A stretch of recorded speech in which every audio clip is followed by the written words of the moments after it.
Hello hello et bienvenue dans ce nouvel épisode du challenge Maison Miroir. Aujourd'hui, on va partir ensemble à la conquête des espaces oubliés de ta maison. Et ouais, ces pièces qui avec le temps sont devenues des zones de passage, des débarras improvisés ou simplement des lieux où tu ne mets plus un pied. Et si je te disais que simplement en ayant l'intention de les réinvestir, de leur donner une nouvelle fonction, tu pouvais aussi raviver une partie de toi-même et un domaine de ta vie. Ça t'intéresse ? Allez, installe-toi confortablement, prends un thé et on y va. Alors avant toute chose, j'ai une question pour toi. Est-ce que tu as une pièce chez toi ou un coin que tu évites sans vraiment savoir pourquoi ? Le genre d'endroit, tu sais, où tu passes rapidement en te disant « Ouais, un jour, il faudrait vraiment que je fasse quelque chose ici. » Eh bien, spoiler alerte, ce jour-là n'est jamais arrivé. Alors, pas de culpabilité, pas de jugement. On a tous ce genre de pièce à la maison, ce genre de coin à la maison. Ça peut être un placard, ça peut être une pièce où on entasse des cartons en se disant « Oui, je vais m'y atteler un jour. » Et un an passe et les cartons sont toujours là. Alors, au choix, tu peux avoir une chambre d'amis qui a muté en débarras, une salle à manger qui n'accueille plus personne sauf des papiers et des objets qui s'entassent sur la table, un coin qu'on voulait cosy pour de la lecture ou du ressourcement, de la méditation, et qui en fait est devenu un porte-manteau ambulant. Ça, ce sont ces espaces qui ont été oubliés et où l'énergie stagne et est décroissante. Donc, c'est des espaces dans lesquels il faut ramener une nouvelle énergie, il faut les réinvestir, il faut leur donner une utilité et une fonctionnalité pour qu'ils t'offrent pleinement leur énergie et qu'ils apportent la bonne énergie au bon moment pour te permettre de te développer. Je m'explique. Comme on l'a vu dans l'épisode précédent, chaque pièce a une représentation d'un domaine de vie chez toi et en toi. Donc, quand il y a un espace comme ça qui est complètement laissé à l'abandon chez toi, il y a un domaine de ta vie, un pan de ta vie qui est aussi un petit peu laissé de côté, qui est mis de côté et dans lequel tu n'évolues pas. Donc pour rappel, le salon c'est la convivialité et la relation sociale, le bureau c'est la vie professionnelle, la salle à manger c'est les relations familiales, la cuisine c'est la gestion émotionnelle, l'énergie vitale et la santé, la salle de bain c'est la relation à soi-même et la relation corps, et la chambre c'est l'intimité, la relation de couple et le repos qui est lié en fait à la santé et à ton bien-être. Les changements ne viennent pas en restant assis sur une chaise et en regardant son intérieur en faisant un constat. On est bien d'accord là-dessus et c'est comme ça pour n'importe quoi dans la vie. Si tu veux que quelque chose change, il va falloir te mettre en action. Donc, je te propose de faire une action aujourd'hui et de regarder ta maison autrement. Et comme le dit mon slogan, on va changer de regard pour donner du sens. Donc maintenant, je t'invite à prendre quelques minutes pour rentrer dans ta maison et regarder ton habitat comme si tu étais invité ou comme si tu la voyais pour la première fois et que tu souhaitais acheter le bien. Donc l'idée maintenant, c'est de regarder les pièces les unes après les autres et de noter si elles sont fonctionnelles, si elles ont assez de lumière, quels sont les petits défauts qu'on peut leur trouver et si l'espace est accueillant, si tu as une vraie fonction. Vraiment, est-ce qu'il y a quelque chose qui cloche ? Et je t'invite à prendre un petit carnet justement pour noter toutes ces impressions, tout ce que tu vas ressentir sur cet espace. Et alors l'idée c'est pas de juger, pas de se dire oh, il y a encore un carton qui traîne ou il n'y a pas assez de lumière ici, ça me fait chier, j'aurais dû acheter une lampe ou un truc comme ça. Non. S'il n'y a pas de lumière, il n'y a pas de lumière, tu mets juste besoin de lumière. Voilà, on va pas critiquer, on va pas juger. L'idée, c'est juste de poser un regard complètement extérieur, complètement détaché pour être le plus objectif possible. Tout ce qui va rentrer dans l'émotionnel viendra dans un second temps. Donc maintenant, à partir de ce petit tour que tu as fait dans ton habitat, on va mettre en place un peu de changement. Et on va essayer de se reconnecter à ce toi, à ce que tu as besoin. Et du coup, quand tu as fait ton tour, même si je t'ai dit qu'il fallait que tu aies un regard complètement objectif, il y a des sensations qui sont venues s'ajouter à ça. Et l'idée maintenant, c'est de se dire, si je pouvais faire de cet espace ce que je veux, à quoi me servirait-il ? Parce que si maintenant tu es passé devant une pièce et tu t'es dit, alors là, elle n'est pas fonctionnelle du tout, il n'y a que du rangement, il n'y a qu'un dressing, alors que j'ai très envie de me faire un espace pour faire du yoga, où j'ai extrêmement envie de créer une bibliothèque ou un espace pour jouer aux jeux vidéo, ou alors simplement les enfants ont besoin d'une salle de jeu et que tu as l'espace pour le faire, c'est là où tu vas pouvoir entrer en action et changer les choses. Alors pour le coup, je parle beaucoup des espaces intérieurs, mais ça marche aussi pour les extérieurs. Le petit balcon, la terrasse ou quoi que ce soit, si tu vois qu'il n'est pas utilisé et que tu pourrais en tirer profit parce que ça te ferait super plaisir de prendre ton café au soleil le matin sur ta terrasse, c'est là où tu vas pouvoir maintenant te mettre en action et faire les choses. Alors pour créer un espace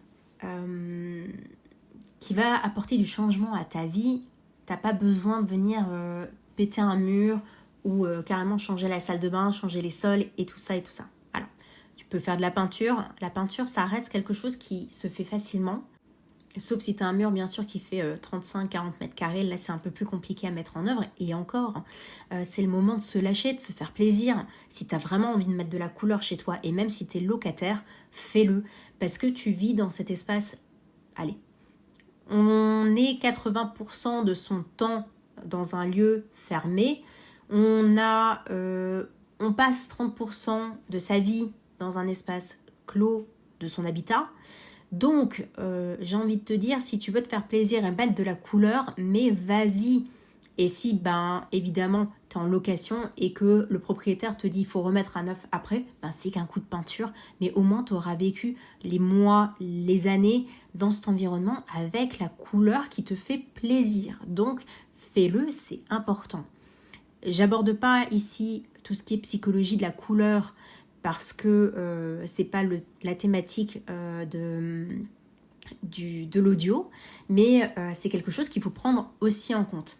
S'il y a des couleurs qui t'appellent vraiment, c'est qu'il y a un besoin là derrière, c'est qu'il y a une envie forte pour combler un besoin émotionnel ou répondre vraiment à un besoin intérieur dans ta vie. Donc si tu as besoin de mettre de la couleur sur un mur, fais-le. C'est pas grand-chose et tu te sentiras beaucoup mieux avec ça. Donc je reprends sur notre espace oublié, cet espace un peu délaissé. Donc pour créer du changement là-dedans, on va pas faire grand-chose. On va principalement désencombrer et nettoyer parce que ça c'est le premier réflexe.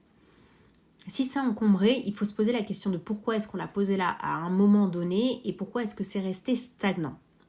Pas le temps, pas l'énergie, les enfants, la charge mentale, tout ça, je peux l'entendre, mais quand on veut créer quelque chose, il faut se mettre en action et du coup, là maintenant, les cartons, c'est de l'énergie qui stagne, il faut les faire bouger.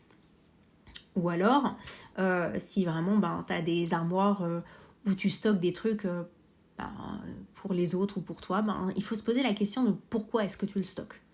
Au cas où, est-ce que c'est des papiers importants ? Est-ce que je ne peux pas réduire en fait cet espace ? Donc le premier step, c'est le tri. Comme on l'a vu dans l'audio numéro 2, c'est vraiment ça qui va être le premier pas à toute chose. Et ensuite, il n'y a pas beaucoup plus à faire. Des fois, c'est changer la position d'un meuble. Juste le tourner, donner une autre dynamique à la pièce. moi je vois beaucoup de bureaux pour alors des personnes qui font du télétravail ou qui sont entrepreneurs qui sont face à des murs. Et ça franchement, en Feng Shui, c'est pas bon. Parce que quand tu es face à un mur, et ben littéralement tu es face à un mur. T'as pas de porte de sortie, tu vois pas devant toi, tu vois pas tes objectifs et tu es bloqué. Et ben ça prend toute sa symbolique dans le Feng Shui. Et on dit que quand tu as un bureau qui est face à un mur, et ben tu n'as pas forcément matière pour avancer. Et des fois, il suffit simplement en fait, de tourner le bureau pour le mettre dans une orientation différente, pour bien le positionner et justement libérer en fait, cette énergie qui était bloquée face à un mur pour lui permettre en fait, d'évoluer de manière complètement différente.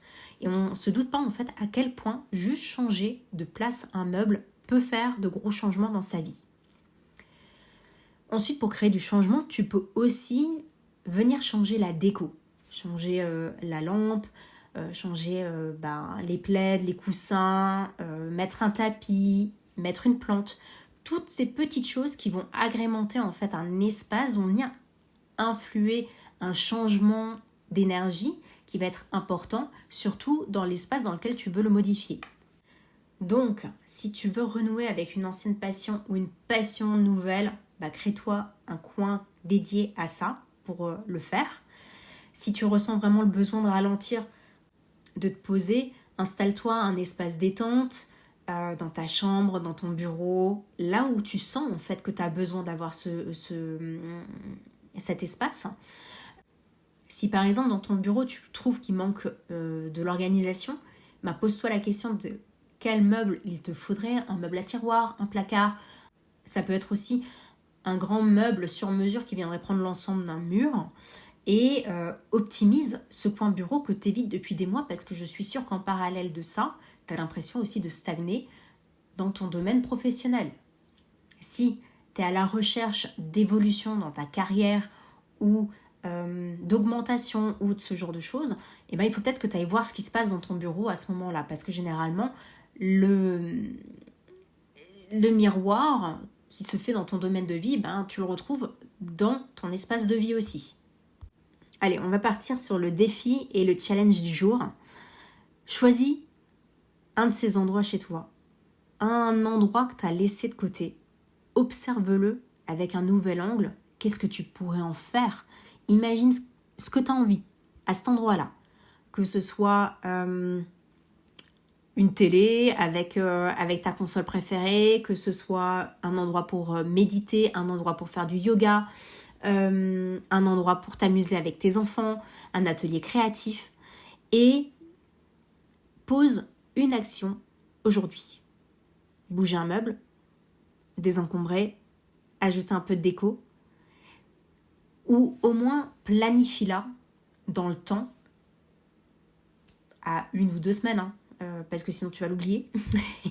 Et du coup, ça te permettra déjà de faire un premier pas, de rentrer en action pour insuffler ce changement qui est si important dans notre vie. Allez, maintenant, c'est à toi de jouer.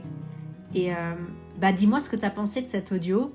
Je t'invite à me laisser un petit message, soit sur mon compte Instagram @minuit.30.studio en toutes lettres, ou alors à m'envoyer un mail sur bonjour@minuit-30.fr en toutes lettres toujours, et à me raconter ce qui s'est passé et le déclic que tu as eu.